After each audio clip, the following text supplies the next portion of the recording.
අයිබොන් යාළුවනේ සුබ දවසක්. IQ 152 ගැටලුවෙන් මම අද අරන් ආවේ ප්‍රතිශත සම්බන්ධ ගැටලුවක්. ගානට යමු. ඉතින් කම්බි නිෂ්පාදන ආයතනයක කම්බියක තිබිය යුතු සම්මත දිග ප්‍රමාණය මීටර් 3යිලු. මීටර් 3යි කම්බි තමයි මෙයාලා හදන්නේ. නමුත් ඒකක 5000ක නිෂ්පාදනයකින් 101ක දිග මීටර් 3ට වඩා වැඩි වූ අතර 103ක දිග මීටර් 3ට වඩා අඩු වියලු. ඒ කියන්නේ සම්මත ප්‍රමාණයට වඩා අඩුත් වෙලා වැඩිත් වෙලා ඒ ප්‍රතිශත ගාන තමයි මේක දීලා තියෙන්නේ. ඊට පස්සේ කියන මුළු නිෂ්පාදනයේ 90ක් කිසිදු දෝෂයක් නොමැති බව අනාවරණය විය. දැන් දෝෂ තියෙන්න පුළුවන්නේ. අක්කෝ දැන් මේකේ පළවෙනිට කියන විදිහට මේ දිග වෙනස් වීමෙන් දෝෂයක් වෙන්න පුළුවන්. ඊට පස්සේ කම්බියක තියෙනවා මහත මිෂ්කම්බේ මිලිමීටර ගණනක් තියෙනවනේ. අන්න ඒක වෙනස් වෙන්න පුළුවන්. මැටීරියල් වල වෙනස් වෙන්න පුළුවන්. paludu තියෙන්න පුළුවන්. ඒවා තමයි දෝෂ කියලා කියන්නේ. මේ දෝෂ ගොඩට ඔක්කොම ආවරණය වෙනවා. ඒතකොට කියන්නේ මුළු නිෂ්පාදනයේ 90ක් කිසිදු දෝෂයක් නොමැතිව අනාවරණය වේ. එසේනම් දිග හැර වෙනත් දෝෂ සහිත නිෂ්පාදන ඒකක ගාන අහනවා.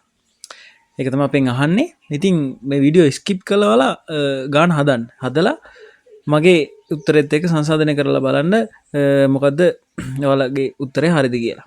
ඉතින් අපි යමු පිළිතුරට. ඊට කලින් මතක් කරනවා අපේ IQ PDF ෆයිල් එකක් හදලා තියෙනවා. ඉතින් ටීචින් එක්සෑම් එක ගැසට් කරලා තියෙනවා. ඒ වගේම ග්‍රාම නිලධාරී විභාගات ගැසට් කරලා තියෙනවා. රජ ඕනෑම තරඟ විභාගයකට පුහුණු දෙන්න පුළුවන් විදිහට IQ PDF ෆයිල් එක හදලා තියෙනවා. ප්‍රශ්න 250ක් තියෙනවා. ඒ වගේම කැටි ක්‍රම 100ක් තියෙනවා. මොඩල් පේපර්ස් අපි 5ක් එකතු කරලා තිනවා. මේ මොඩල් පේපර්ස් වලත් ප්‍රශ්න 300කට ආසන්න ප්‍රමාණයක් තියෙනවා. ඉතින් ඔයාලා මිලදී ගන්න සියලුම දේවල් වල උත්තර ඇතුළත් කරලා තියෙන්නේ. ඒකට 071 521 519ට WhatsApp පණිවිඩයක් දෙන්න. ඒකත් මතක් කරන ගමන් ගානට යමු. ගානේ කියනවා මේ මෙන්න මේ දෙවැනි කොටසේ ගානේ අගට වෙන්න කියන මුල් නිෂ්පාදනයේ 90ක් කිසිදු දෝෂයක් නොමැති බව අනාවරණය විය. ඒ කියලා කියන්නේ මොන මේ ඉරෙන් පෙන්නන්නේ මුළු නිෂ්පාදනයේ ඒකෙන් 90ක් කිසිම දෝෂයක් නැහැ. වෙළඳපොළට අපිට යවන්න පුළුවන්. එහෙනම් ඉතුරු 10% දෝෂ තියෙනවා. හරිද? දෝෂ එක එක ඒවා තියෙන්න පුළුවන්. ඕකයි කියන්නේ.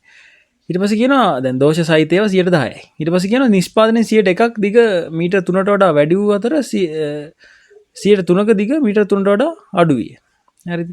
ඒ කියන්නේ 101ක් සම්මත ප්‍රමාණයට වඩා වැඩි, අනිත් 103 අඩුයි. නෑමනේ කියන්නේ. එතකොට සම්පූර්ණ 104ක් මොකද වෙන්නේ? දිගෙහි දෝෂ. එතකොට 101යි 103 එකතු වුණාම ඔක්කොම 104ක් දිගෙහි දෝෂ. එතකොට ඉතුරු දැන් 110න් 104 අඩු කරාට පස්සේ 106ක් එනවා. ඒවා වෙනත් දෝෂ. මේක ඒක දෝෂ දෙන්න පුළුවන් නේ මං කිව්වේ කලින්.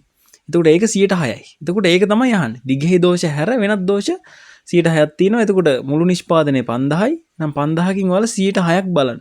5000කින් 106ක් බලපුවම ඒකක 300ක් එනවා. මේක තමයි අපේ පිළිතුර. දිග හැර වෙනත් දෝෂ 300ක්